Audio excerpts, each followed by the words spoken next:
our channel.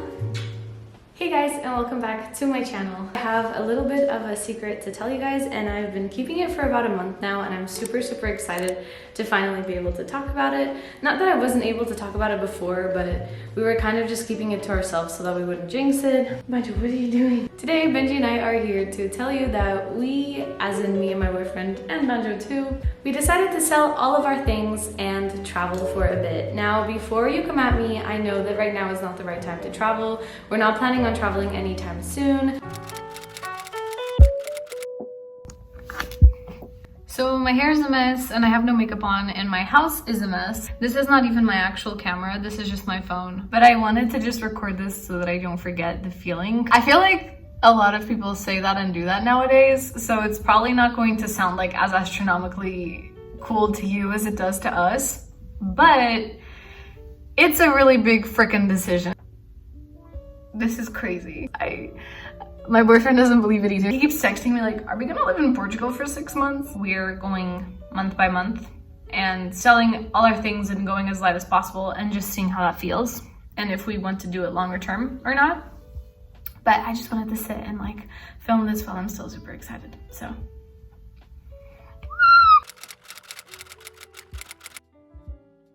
So as you could see from where I was sitting, pretty much everything we own is gone, and I'm just going to take you guys through the why we did it and where we're going and what happened to all of our things essentially.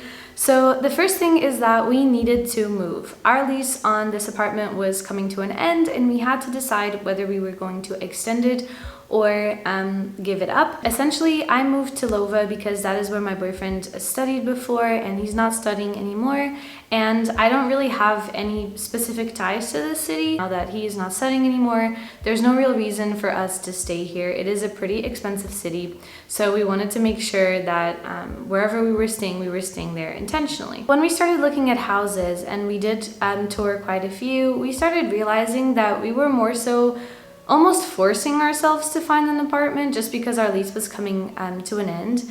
And we weren't necessarily excited about it, which is weird for me because if you've been following my channel for a while, you will know that I love decorating, I love moving, I always document everything, all of the makeovers, the process of decorating. But this time I just wasn't feeling it. And to be honest, neither was my boyfriend. He wasn't really that excited. I can't really tell if he was just like mirroring my emotions or if, you know, he didn't mind either option, but for me, that's what was going on. After that, we decided to look at our alternatives. So what else could we do, essentially, that didn't involve sort of renting an apartment? Obviously, buying for us right now is a little bit off the table because it's too expensive and we're just not there yet, although it's something we do want to do. But then we started playing with the idea of like, what if we lived rent-free for a little bit and sort of use that money for other things? And other things include obviously saving for a house, but also traveling. Again, I know that it's not the best time to travel, but the idea here is that we would be doing so in our car and very locally and very outdoorsy. If you follow my Instagram, I'll leave the handle down below. You'll see that I love taking travel photography, and especially when we were kind of like on lockdown, we went on a lot of nature walks, nature trips, we explored a lot of cities outdoors, and we really enjoyed it. My parents live in Portugal, and it's been 5 years since I lived at my parents' house, but after reading a lot of finance books and just sort of sitting down with myself and thinking about it, I realized maybe it wouldn't be such a bad idea to move back in with my parents for like 3, 4, 5 months, just so I could put that amount of money aside. Renting this apartment here, just to be honest with you guys, with electricity, water, internet, and the rent itself, I was paying about 1,000 euros per month. If you save up for 5-6 months, that's like 6K. So then why not travel and save became sort of an option for us, because I work from my computer and my boyfriend still wants to study a little bit. He's doing some courses online and he also wants to freelance full-time like me. Kind of like how I'm also freelancing, but what I really want to do is YouTube. So don't forget to like and subscribe down below because it really helps me out. So after we decided to embrace this change and be like, okay, let's uproot our complete lives to a whole different country, we had to figure out what to do with all of our stuff. You know that I'm a minimalist, so I don't really have like an obnoxious amount of things, but when you live somewhere, you end up accumulating especially like bigger ticket items. So like my dining room table, my dining room chairs, rugs, a sofa, all of those things. My boyfriend's grandma was nice enough to let us keep a couple of boxes at her house, but we wanted to really challenge ourselves to get rid of as much as we could. And when I say get rid of, I mean like sell and try to actually like get money back for our investments, just so we could have the experience of starting from scratch.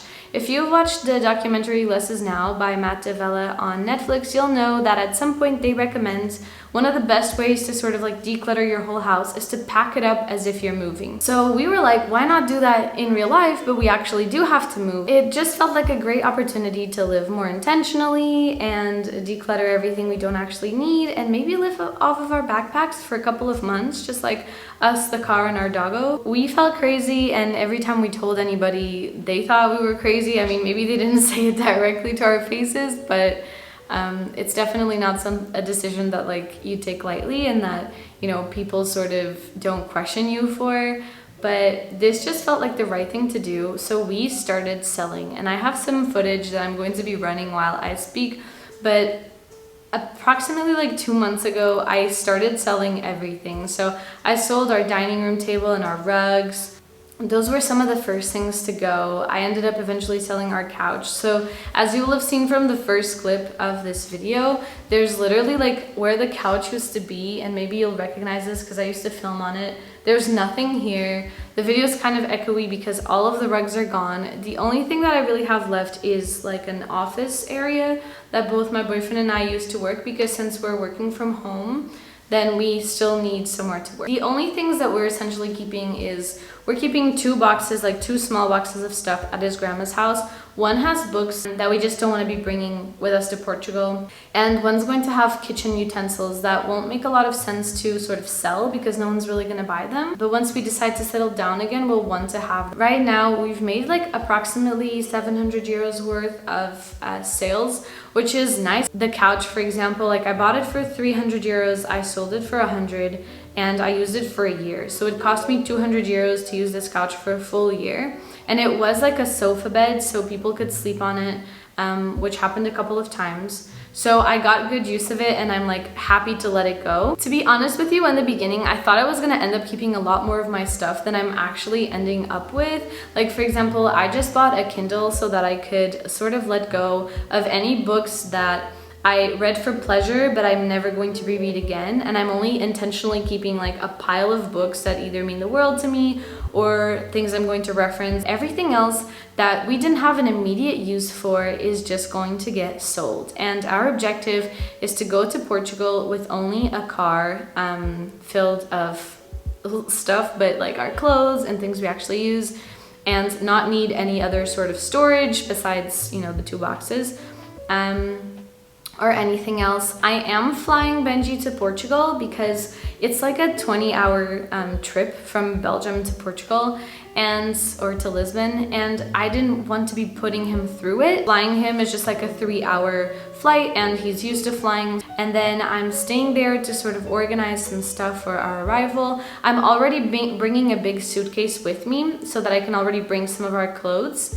And then I'm flying back, and we're taking the car, doing a 3-day trip, and only taking the stuff that we really need. I think we're both like really nervous and really excited because we have no idea what's about to happen. Like ideally, I mean, if the vaccines come in and things start to normalize again and traveling is safe, we'd love to travel all through Europe, but we'd also love to go to the States for a couple of months. We don't know like where exactly yet, but it's definitely something that we wanted to do. I've always wanted to go to Salt Lake City. I know it's really random, but both me and my boyfriend love snowboarding, so that could be a cool place to go. Maybe Chicago, like I don't know. I've been a couple of times, but we don't know for certain yet, and we can't make any decisions. And that's also kind of like what's making me a little bit nervous, because I'm such a planner. Like I love planning ahead, and for the first time ever, I'm sort of like putting everything I own into a car with no real plan and sort of driving back to my home country and seeing what happens. I'm going to be documenting the process here on my channel, so stay tuned for that. If you guys want to see a little bit more of this adventure, make sure to follow me on Instagram because I update my stories there pretty often. And yeah, thank you for sticking around to the end. If you did, make sure to leave me a little comment letting me know that you heard me say this, because it just means the world, and those of you who stick all the way to the end. And thank you for being here. So I'll see you guys in next week's video, and I hope you're all doing well, and talk to you soon.